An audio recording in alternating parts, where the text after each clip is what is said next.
المذيعة لمياء فهمي عبد الحميد دايما بتحب ان هي تشارك الناس ستايل لبسها قوي. يعني دايما تلاقيها قبل اي خروجه او اي مناسبه، مثلا رايحه فرح، رايحه تكريم او كده، دايما هتلاقيها مصوره اللبس بتاعها ومنزلاه، بحيث ان هي تشارك الناس الصور دي. بصراحه انا بشوف ان هي بصراحه لبسها جميل قوي، وبشوف كمان ان هي بتدي كده انطباع حلو عن المحجبات، ان ممكن تبقي لابسه لبس شيك وستايل جدا وفي نفس الوقت محجبه. لان في بعض الناس بتفتكر ان لازم عشان خاطر محجبه يبقى لازم في نوعيه من اللبس معينه، لا ممكن تبقى يعني، او ممكن تكون مثلا بعيده عن الشياكه، لا طبعا. فالحلو في كده في لمياء ان هي لا بالعكس، ممكن تبقي لبسك شيك وفي نفس الوقت محجبه زي ما انتم شايفين كده. فعلا الفستان ده جميل قوي، والورده اللي في النص كده عامله كده لا يعني ستايل لذيذ قوي، والالوان بتاعته هاديه، ابيض في اسود.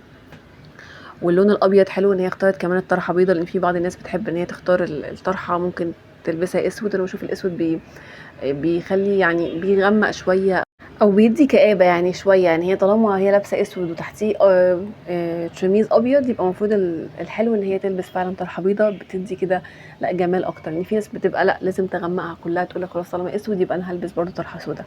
لا بحس ان هو مش لطيف قوي السود، الطرحه السودا، لان الطرحه السودا بالذات ما بتليقش على كل الناس.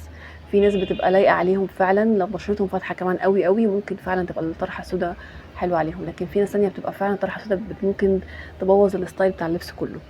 فلا شايفه الابيض هنا حلو قوي. ومش بس هي، كمان دعاء عامر ودعاء فاروق برضو بشوف في كده لبس بيلبسوه بيبقى حلو قوي. وخصوصا في البرنامج بتاعهم، يعني مش شرط بس في المناسبات، لا حتى في البرنامج بتاعهم بشوف ان في كده اطقم معينه بشوفها بسيطه قوي، وفي نفس الوقت بتبقى جميله قوي. زي الطقم ده بتاع دعاء عامر، انا رغم ان هو شايفاه طقم بسيط جدا بس فعلا الوانه روعه، شايفاه جميل جدا جدا جدا. يمكن اختيار الطرحه هنا ما كانش موفق قوي، مش كان لون حلو، بس حاسه اني لو كانت خامه تانية مختلفه كانت تبقى احلى. هنا الطقم ده تحفه، شايفاه جميل قوي بصراحه ولا غلطه، والوانه حلوه قوي، حتى الالوان بتاعته انا اللون ده بحبه قوي، فلا شكله جميل. والطرحه لايقه بالظبط على الطقم يعني. هنا ده ايام الكورونا اكيد لما كانوا بيلبسوا الكمامة بقى نفس قماشة الفستان وكده.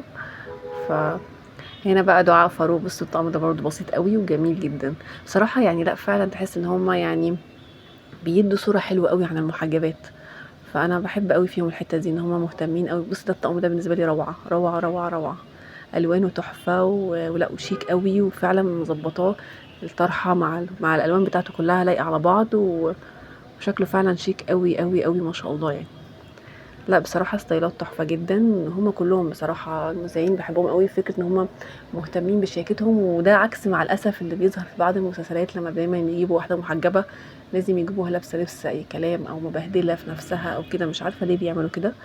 فبحب ان لا المذيعين بيعكسوا صورة حلوة جدا، وبيوروا ان لا عادي، مش معنى انك محجبة يبقى لازم تبقي مهملة في لبسك، بالعكس بتبقى يعني في لبس شيك عادي جدا للمحجبات زي ما انتم شايفين كده جميل. فدي حاجة من الحاجات اللي انا بحبها قوي فيهم بصراحة.